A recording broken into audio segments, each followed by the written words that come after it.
Hello, good morning! So I'm your teacherpreneur coach Glenda and I'll be sharing you another tips kung paano nga ba or ano nga ba yung mga pwede natin gawin after joining TPC. So paano nga ba natin mababawi yung pinuhunan natin at kung paano mas mapapalago ito. So kung ready ka na, let's watch this!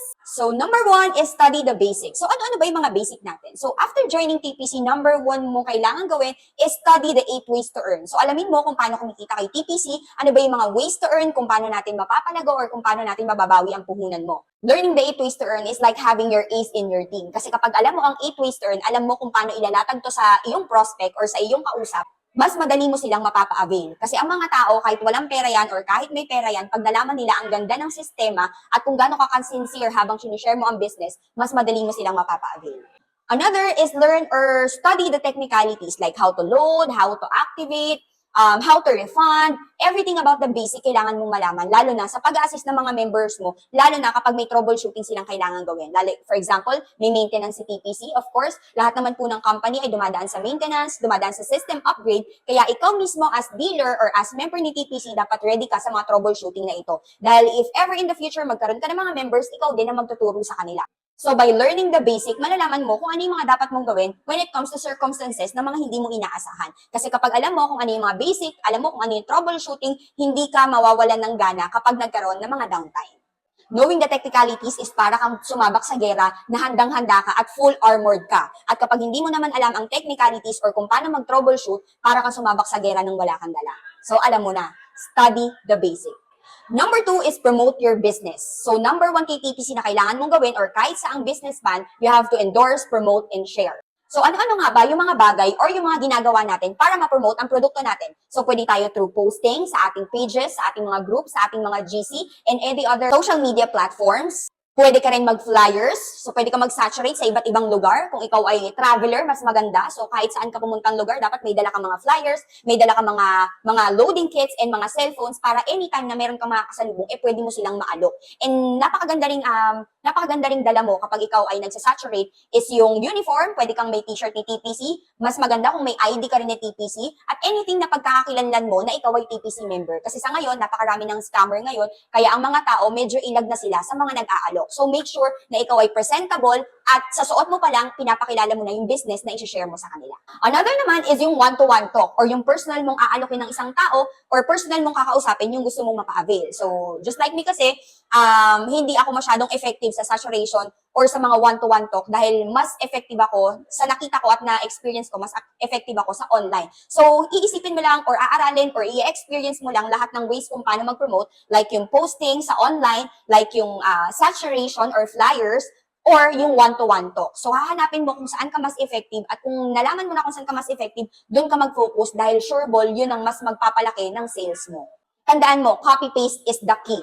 Ang gagawin mo lang to promote your business, pagkasali mo, aralin mo ang 8 ways to earn, at lahat ng mga post ng uplines or ng crosslines mo, all you have to do is copy it and post it in your timeline. Napaka-effective po ng posting, lalo na sa Facebook, lalo na sa mga ibang social media platforms, dahil sa modern technology ngayon, isang post mo lang, napakaraming tao na ang pwedeng makakita. And make sure din na nakapublic ang post mo para anything na maipost mo, lalo na about kay TPC, ay makikita ng buong mundo. So kahit friends of friends mo yan, kahit hindi mo friends yan, basta nakapublic ang post mo, automatic siya na nasa-spread siya all over the social media platforms. Tandaan mo, promotion is the key. Araw-araw, at least 1 to 3 posts, napakalaking bagay po niyan. And yung mga posting po natin na mga maliliit na kita, like yung kita sa loading, kita sa activation, napakalaking bagay po niyan para makapagpa-avail ka. Dahil 80 to 90% ng aking mga members or ng aking mga agila sa team ay galing po sa posting sa Facebook. Everyday po yan, hindi pwedeng hindi po ako nagpo-post. So kahit gano'n po ako kabisi sa work ko or kung ano man ang ginagawa ko, I make sure na nakakapag-post ako everyday.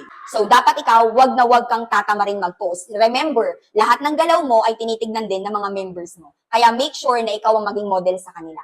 Next is support your members or even your crosslines every time they post. Napakalaking bagay po kapag nagsusuportahan tayo. Like for example, mayroong posting ang isang member natin or may posting ang crossline natin at mag-heart at magko-comment po tayo doon like congratulations, keep it up, sana kami din po ang next, up, or mentioning yung mga members ninyo ay napakalaking bagay po para sa engagement natin. Since napakarami pong tao ang gumagamit ng social media ngayon, mas madali pong mas-spread ang mga postings natin. And just if ever in the future, ikaw naman na mag-post, babalikan ka din nila ng post. So make sure na support every tipician, so that they will support you as well pag ikaw naman ang nag-post. Next is teach and assist your members. Lahat ng natutunan mo doon sa tips 1 to 3 sa pag-aaral ng basics, sa pagpo-promote ng business, at sa pag-support ng mga members, make sure na ituturo mo din yan once na nagkaroon ka na ng mga members. Kasi kung ano ang ginagawa mo, yun ay gagayahin din nila, at kung ano ang ginagawa mo kapag naipasa mo yan sa kanila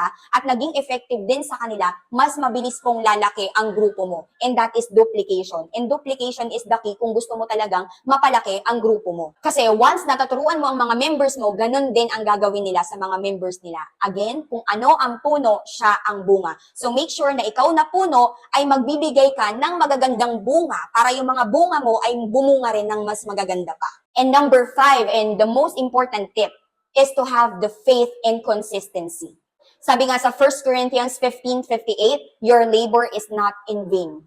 Tandaan mo to, lahat ng tinatanim mo ngayon, lahat ng effort, lahat ng pagod, lahat ng puyat, lahat ng sakripisyo mo ngayon, may kapalit na benepisyo yan sa susunod na panahon. And having that 100% faith, make sure na you do it consistently. The steps 1 to 4, study, promote, support, and teach. Those are the major important thing na kailangan meron ka or ginagawa mo sa business. Paulit-ulit mo lang gawin dahil yun din ang susi para paulit-ulit kang kumita at makuha mo din ang gusto mong resulta. Remember the promise of the Lord in Jeremiah 29:11 about His plans for you.